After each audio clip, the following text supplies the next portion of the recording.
Thanks so much, Raihan, and it's great to be here. Thanks everybody for tuning in. I want to start by just apologizing for the title of this talk. I assumed somebody was going to tell me to change it, but I guess it got through. But having started a company that has a kind of duck themed name, it's just sort of easy to just incorporate duck puns into almost every area of life.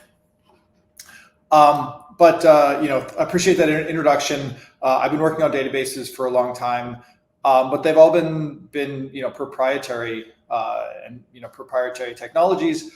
So what I might be a surprising person to talk about open source, but I have for the last year and a half been working on bringing a cloud version of an open source database to market. And I also think that there's some interesting things that we're doing about our partnership with the open source team that may be interesting to folks.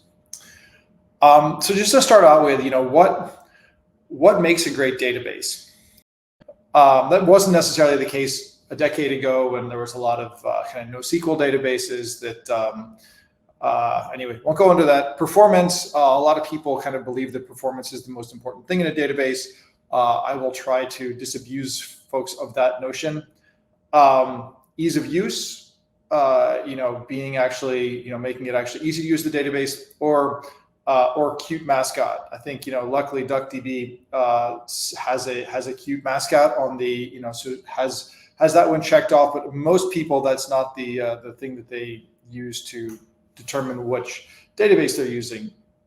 And so I strongly believe that actually what makes a great database is how easy it is to use, and that may be non-intuitive for a lot of people. I think a lot of people are like, well, I want the fastest database, and it turns out that fastest database, first of all, it's very difficult to figure out what does fastest actually mean. But on the other hand, it's actually not as important as people would think it is. For example, like of these two questions, which one would do you think database companies should focus on? One is sort of the time it takes between when you click run and the time the query actually completes, or the time between having a question to ask and getting an answer. It sounds like those might be the same, or to a lot of database people, they might be the same, but they're not. And I think most database companies, and this was true in the database companies that I worked at, is that kind of the thing that they feel like is under their control is the time from clicking run to the query being over. And the query being over doesn't even necessarily mean that all the results are downloaded or results are available. It's just sort of like, okay, our job is done now. The query has completed. But there's actually a lot more to a database query on a server. In terms of performance, there's a good example of the GigaOM did a benchmark about cloud data warehouses. And so this is when I was working at BigQuery. And so this was seen as a big deal, especially because BigQuery showed up as so much slower than all the other databases out there. And so not only did it show up as slower, but if you look at kind of the ordering of performance, was like, okay, Synapse showed up as the fastest, then Redshift, and then Snowflake was kind of a lot slower than that, and then BigQuery was a lot slower than Snowflake. On the other hand, what did the market do in the last 4 years? Like the big winner was Snowflake, so the third in terms of performance. BigQuery also, is now a multi-billion-dollar business, and then Redshift and Synapse have kind of languished. So clearly, just being fast is not the only thing that's important. And so why? I believe a lot of that difference was just the ease of use. For example, in Snowflake, they had this kind of philosophy towards the query syntax was if you're coming from another database and you basically type a SQL query, that query should just work. And so that might mean that you need to there might need to be multiple versions of every function, like date underscore diff, date diff, diff date, like all these things, like, if you type those into Snowflake, they just work. And that helps. That really helps. BigQuery focuses on, no knobs. You basically just write your query and BigQuery will figure out how to make it run reasonably fast. On the other hand, sort of Redshift and Synapse were difficult to maintain, hard to tune, etc. And I'm not trying to kick any particular databases, and I don't have a dog in this fight right now, or a duck in this fight, but just sort of wanted to kind of mention that there is more to life than performance. And I think one of the other key things is over time databases get faster, but the kind of the simplicity of the model and the simplicity of use is very, very hard to change. So yeah, Duck walks into the bar, and so that we are talking about DuckDB. This is actually a photo of Hannes, the creator of DuckDB, with the namesake of DuckDB, his pet duck Wilbur.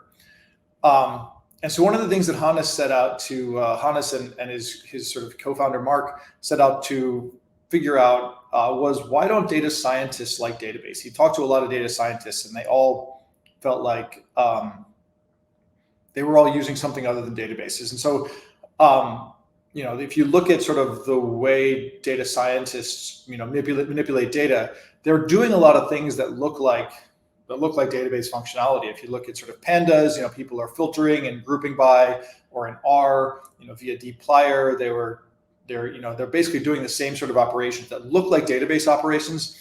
But kind of because the way these are designed, they all have to materialize the entire result at every step.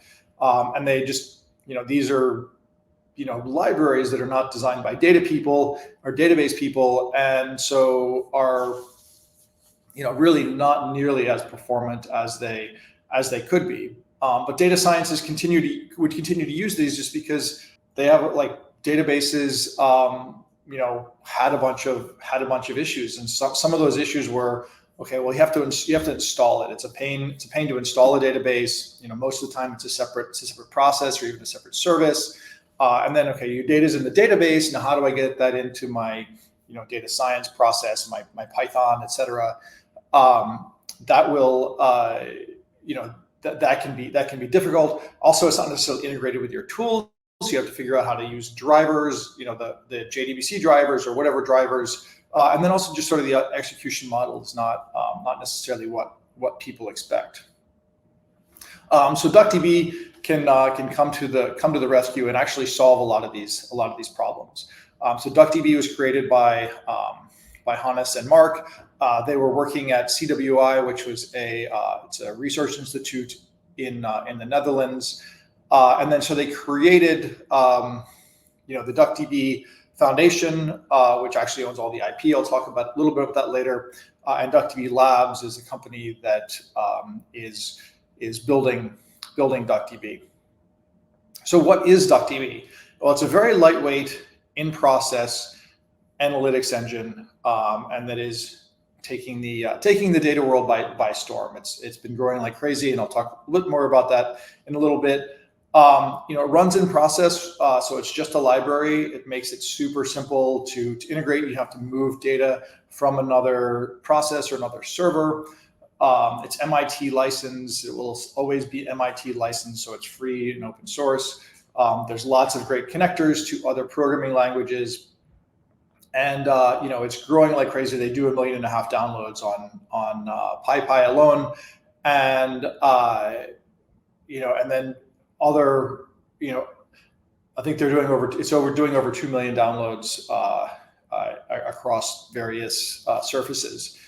So one way of thinking about kind of the database landscape is there's in process versus client server. An example of kind of in process transactional database would be SQLite, and in process, a client server transactional database is Postgres. So Analytics is sort of asking different kinds of questions. Transactions is really sort of how do I dealing with a single piece of data at a time, versus analytical is dealing across a large set of data. And so ClickHouse is a client server, and then sort of DuckDB is taking this other quadrant here. So why do data scientists like DuckDB? Why did this work? Well, one is installation is super easy. There's no dependencies. In fact, one of the reasons that Hannes and Mark started out building something with no dependencies was because like the machines that they were given or that they had access to at CWI, they weren't actually allowed to install any software on them. And they were doing a bunch of benchmarks with other databases, and like it was just a huge royal pain to sort of get those to be able to even just install those.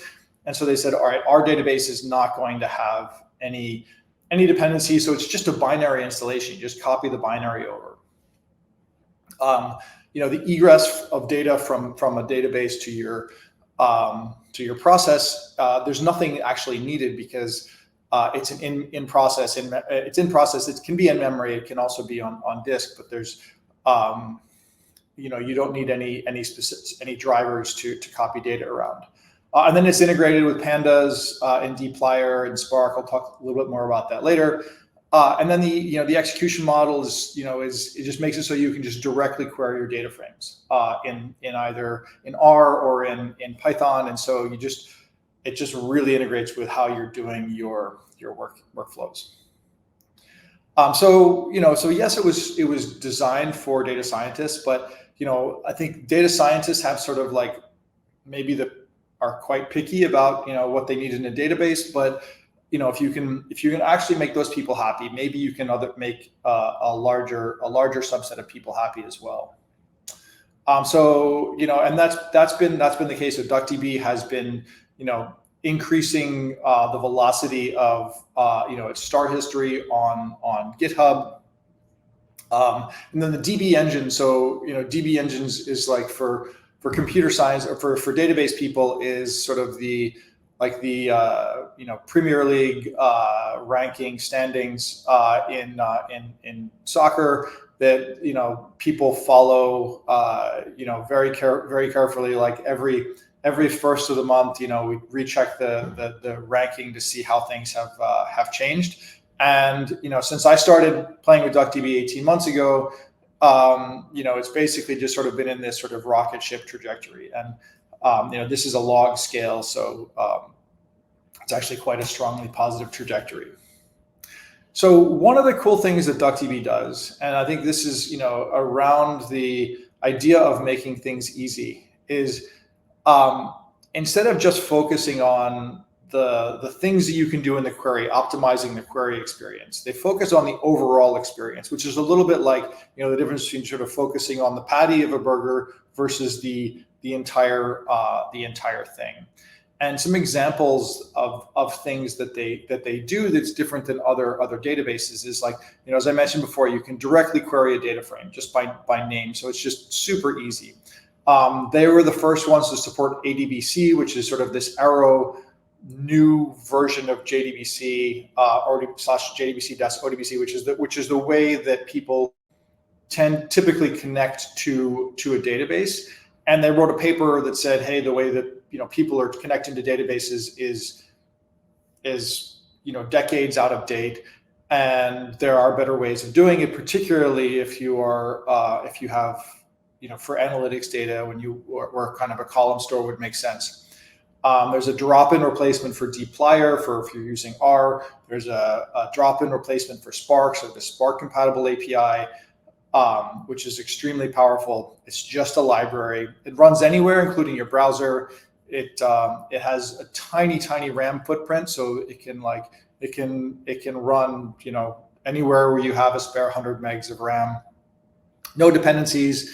The database is just a single file, so you can email it around, you can copy it, you can query directly against your data lake. So it's all these things that sort of combine to the actual overall experience, so that it's just easy. And here's one example that I love about how the DuckDB folks think about things is most databases, they treat CSV parsing like like an afterthought. In BigQuery, we had like a very junior engineer working on the CSV parser, and they were like, okay, we have the CSV parser, it's done. And then people would be like, oh, well, this doesn't handle this case. And so we would hack it, and then people would say, it doesn't handle this other case, and we'd hack it more. And the DuckDB folks actually took a step back and said, like, all right, well, how do you build a really good CSV parser? And they wrote a research paper on CSV parsing. And like right now they have, and I believe this is, really actually true, that they have the world's best CSV parser. And most databases companies like really just don't care about this stuff. And but this is what's actually important to, as I mentioned, being able to have an idea or have a question and being able to get that question answered. Like if you have to wrestle with your data to get it in, like it's just going to be a lot more frustrating and a lot more time consuming. So DuckDB runs anywhere. You can run, and there's a CLI. You can run DuckDB. If you're using Python, just do pip install DuckDB. There's a DuckDB package in R and Rust and JavaScript and Java. There's an JDBC driver. It runs in the browser in WASM, and then tons more places that DuckDB can be used. It also can read from a bunch of different formats. So it's and I mentioned an amazing CSV parser. It's got a great JSON parser. They re-implemented their own Parquet parser to make sure that it was lightweight enough. They re-implemented Iceberg, recently. It has very nice interactivity with Arrow, and Arrow has lots of also connectivity to tons of other things. And then, other things in the Python community, dplyr and R, etc. And then, other data sources. It also has the ability to read MySQL and Postgres and SQLite data, databases. It can just attach those directly, and then you can read data that's on the web. You can read S3 and data lakes, etc. So what does this look like in Pandas? I mentioned that you can query from a data frame. So one example is here basically in Pandas you create a data frame, this testdf, and then con is basically the DuckDB connection, and then you can do select X from that data frame. So you can just name that data frame directly and run SQL queries over it, and then that returns a DuckDB result. But you can actually turn that DuckDB result back into a data frame. So now you have a new data frame. So really easy to integrate. And I mentioned SQLite. You basically can just attach your SQLite database and say type equals SQLite, and then you can run queries against it. Likewise, in Postgres, you can attach your Postgres database, and then you can query directly from your Postgres database. And you can also sort of even do a dynamic version of that with the Postgres scan. And so this is like at the bottom, we're basically translating data from Postgres, and we're exporting that to Parquet, in just a single line of code. So querying against S3, if you need S3 credentials, you just set your credentials. Actually, there's a new version of this that basically will pull credentials from your local environment, and then you can query against, just directly against a Parquet file on S3, and then that knows that it's a Parquet file, and can extract the schema from that. Likewise, if the data is lives in the web somewhere, it's just HTTPS. You can just point at the URL, and if there's a downloadable CSV file or a gzip CSV file, you just run the query directly against it. I mentioned that there's a Python Spark API. So this is actually really cool because a lot of people do run Spark jobs that run on a single node or could run on a single node, and so with the DuckDB PySpark API, it's you basically can it's a drop-in replacement, and then you don't have to install anything or worry about any other configuration. I also mentioned there was a WebAssembly version. So if you just go to shell.duckdb.org, in about 3 seconds, it will load the the DuckDB inside your browser, and then you can you can run queries directly inside your browser, which is useful, but it makes you wonder, well, why is this interesting? So here's an example. So this is Vega Falcon, and it's an example of basically you can do cross filtering on these at 60 frames per second. So you basically can drag a slider, and all of these connected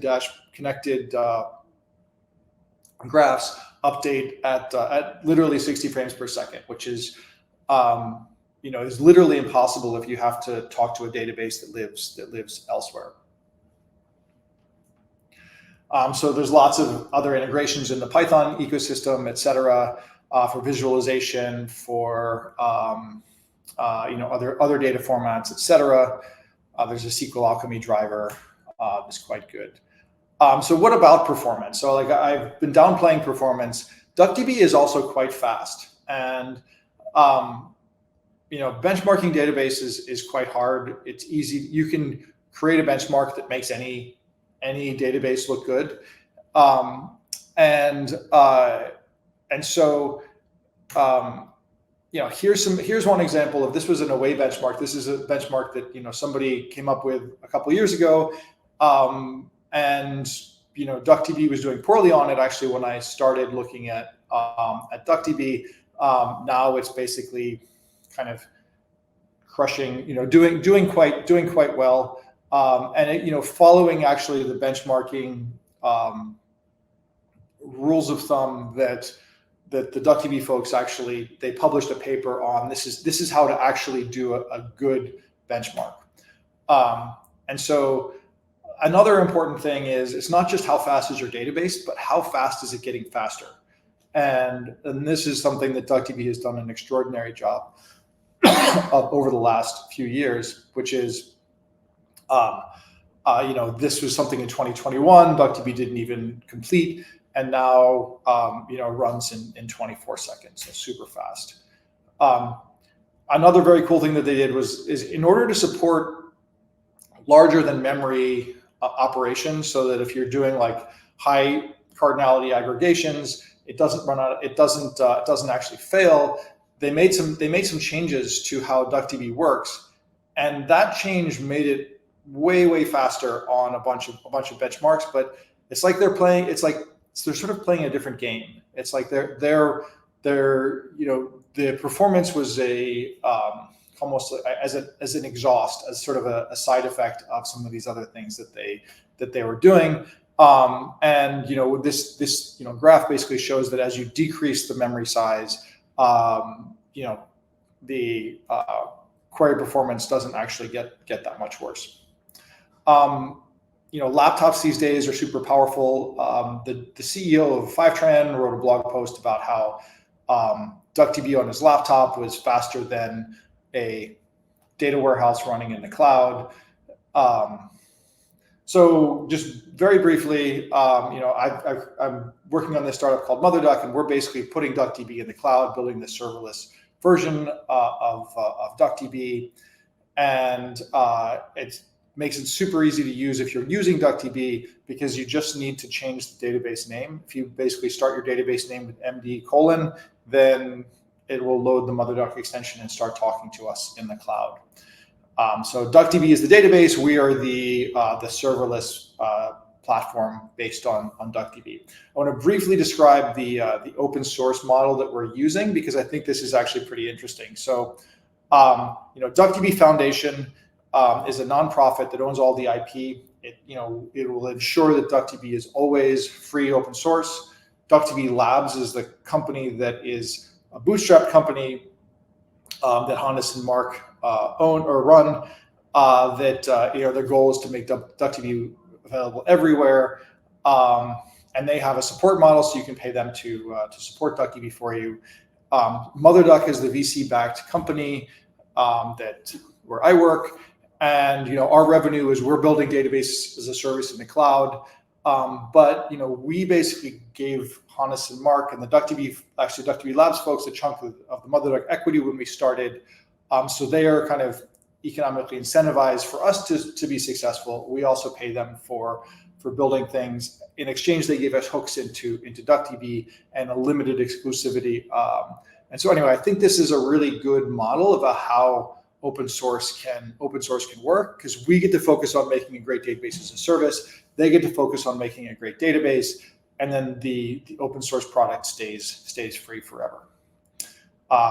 So this is sort of our architecture. I won't go into that. But if there's one thing to remember, it's that DuckDB is easy, and give it a try. Stop cracking, get querying, and thank you very much.